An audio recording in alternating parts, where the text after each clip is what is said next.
ठाकरेंच्या शिवसेनेच्या पदाधिकाऱ्यांचा आज मुंबईत मेळावा। उद्धव ठाकरे महापालिका निवडणुकीच्या प्रचाराचा नारळ फोडणार, आदित्य ठाकरे कार्यकर्त्यांना मार्गदर्शन करणार।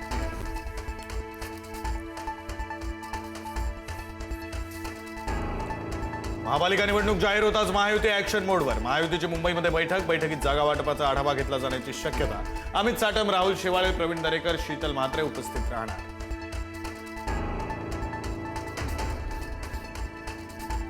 मुंबई महापालिका निवडणुकीमध्ये स्वबळाचा नारा दिल्यानंतर आज मुंबईमध्ये काँग्रेसची बैठक। प्रदेशाध्यक्ष हर्षवर्धन सपकाळे यांच्या अध्यक्षतेखाली बैठक। जिल्हाध्यक्ष आणि विधानसभा प्रभारींकडून घेण्यात येणार आढावा।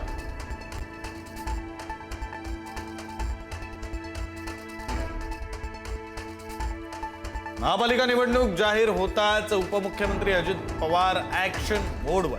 पुण्यातील पक्ष कार्यालयामध्ये आज दिवसभर बैठकांचं सत्र। पुण्यामध्ये स्वबळावर लढण्याची घोषणा केल्यानंतर अजित पवार कार्यकर्त्यांकडून घेणार आढावा।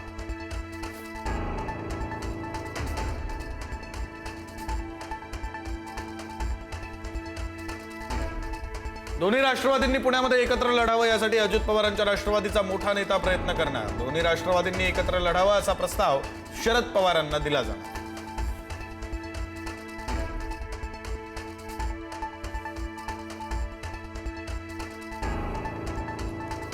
महापालिका निवडणुकीनंतर शिंदेंच्या शिवसेनेमध्ये भाकरी फिरण्याची शक्यता। निवडणुकीनंतर मंत्र्यांची लिटमस टेस्ट होणार। काही मंत्र्यांवर पक्षाची जबाबदारी तर काही नव्या चेहऱ्यांना मंत्रिपद मिळण्याची शक्यता।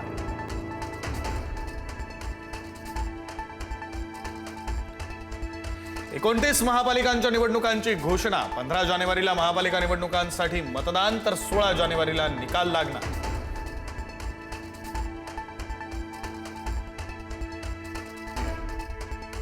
महापालिकांपाठोपाठ जिल्हा परिषद निवडणुकांची घोषणेची शक्यता। येत्या 10 दिवसात निवडणुकीची घोषणा होण्याची शक्यता।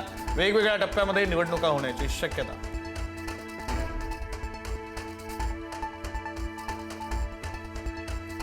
मनोज जरांगे पाटील आज दिल्लीमध्ये। शौर्य पाटीलच्या कुटुंबियांची सांत्वनपर घेणार भेट। शिक्षकांच्या त्रासाला कंटाळून शौर्य पाटीलनं केली होती आत्महत्या।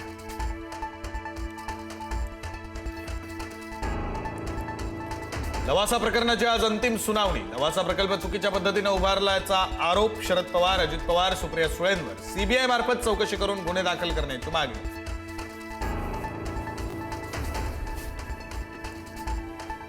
मुंढवा जमीन घोटाळा प्रकरणी दिग्विजय पाटलांची तब्बल 10 तास चौकशी। आज शीतल तेजवानी सोबत पुन्हा समोरासमोर होणार चौकशी।